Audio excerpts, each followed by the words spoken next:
What's happening, YouTube? Yeah, it's been a while since I've posted any updates, really. But last time you saw this old guy, wasn't quite there yet, but wanted to post an update on the golf cart. 76 club car, caroche. Pretty much all done. For the most part, did wire up a little, all of the stuff here. We got turn signals, hazard lights. We got our headlight switch here, so the headlights work as well, LED. And then here I just drilled in a horn switch. Horn works. All turn signals, brake lights, everything you need here. I did make a custom seat for it as well. Wanted to show the motor and kind of what I did in order to get this guy all said and done. So here is the motor. It's a Honda clone, 7 horsepower electric start. Which they're kind of rare to find, I guess, but it's basically the same as a Harbor Freight engine, just with electric start. So I took apart all the covers. I had to dismount the fuel tank and then make a custom mount for the fuel tank on the side here. It still had to be slightly elevated. This is good for some of you folks trying to use a similar type of engine. It does need to be slightly elevated because it's gravity fed. There is no fuel pump or anything like that here. We got a throttle cable here, hooks up right here. Kind of a mount, but I made a custom bracket here, and it actually mounts right here to the stock pedal. You get your clutch here. This is the exhaust, of course, and then your clutch and then your chain. It's hard to see, but it goes to a jack shaft on a sprocket there, and then the jack shaft has a second chain that goes down to the actual rear axle. There is a, if you could see that plastic round wheel, that's actually a chain tensioner that I did add to it as well. So it does have chain tension. The starter box or the ignition box is still mounted here, but it does need to be mounted up front. As far as the motor goes, it's really a pretty simple mount, pretty simple setup. I really dislike the jack shaft setup because it does make it go a little bit slow, so you need to screw with sprockets and get a bigger sprocket, things like that. Not really a huge fan, but kind of is what it is. Hopefully you can see it there.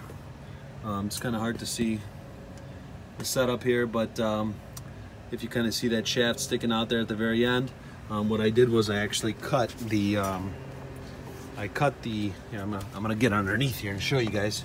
I cut the electric motor spleen shaft off, and you can see it right there. So that's actually the stock shaft, the stock spleen shaft right here. And it actually, I welded on a sprocket hub, and then of course the sprocket, and that of course goes to the jack shaft.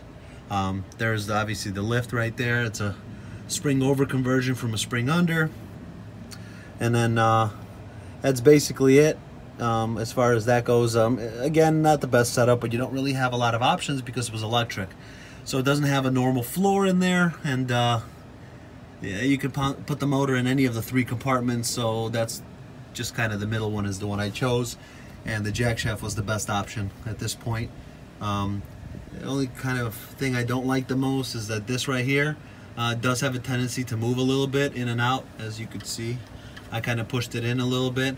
It does move in and out a little bit, which I'm not a huge fan of, but there's not a whole lot I can do about it. There's that chain tensioner because of the jack shaft plate that I mounted with right here. If you see, there's a notch in there, but it still has this rubbing action going on, so I basically mounted this spring-loaded tensioner on there, so it does have give on it, it does have move on it. I definitely recommend this if you're doing any kind of setup like this. It doesn't let the chain flop, and it would be less likely to fall out. So there's a better shot of the hub that I welded on here. So again, it's a stock spleen shaft, cut off the actual electric motor, and then it goes right in, and of course there's the hub that's mounted to it, that's welded onto it, and then your regular sprocket. So you could increase the size of the sprocket and things like that, whatever it is that you need to do. So if anybody's doing a similar setup, it's not as hard as it seems. There's kind of the general setup of it, and I kind of welded it up. Horrible welding job, but you know what, it's been holding for quite a while without any issues. So that's kind of the update here on the old golf cart. you know, it's sitting quite nicely and lifted there. There's the front end, and you got the headlights, and of course the turn signals, and that's a split windshield, of course. And then I actually made that bench. Pretty proud of that, and this as well. We wrapped it all with marine vinyl. And then there's the brake switch. It is mounted upside down, but that's because the wires got to go up. So this activates the brake lights. It's all part of this assembly here. And then we've got mirrors here as well. So pretty much street legal. And some of those, they may have been wondering about the wheel spacers. Yeah, they held up perfectly fine. The ones that I made myself. There's that front suspension, by the way. And there's the Z-bar lift. This is a Z-bar lift. You basically cut the frame off. It comes with a template. Buggies Unlimited sells this. Really good price. Really strong metal. It's 2 plates, bolts together. Comes with all the hardware.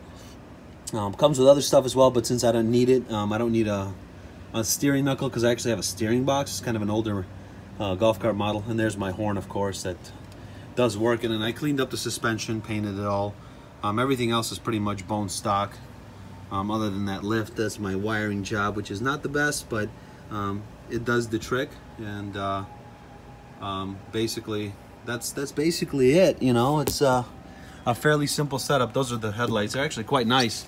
Kind of hard to see during the day, but there's the headlights on. And turn signal, LED, of course. So everything is pretty much there. So any questions, or anybody having a project similar to mine, you know, feel free to comment and ask questions on there. I'd be happy to help out. This guy's gone through 3 different motors already until I settled on the one that's in there right now. And of course, some heavy modifications needed. The exhaust shield had to come off, and I still might move the exhaust lower. But thanks for watching, YouTubers, and comment and subscribe and ask questions and like and things of that sort. Take care.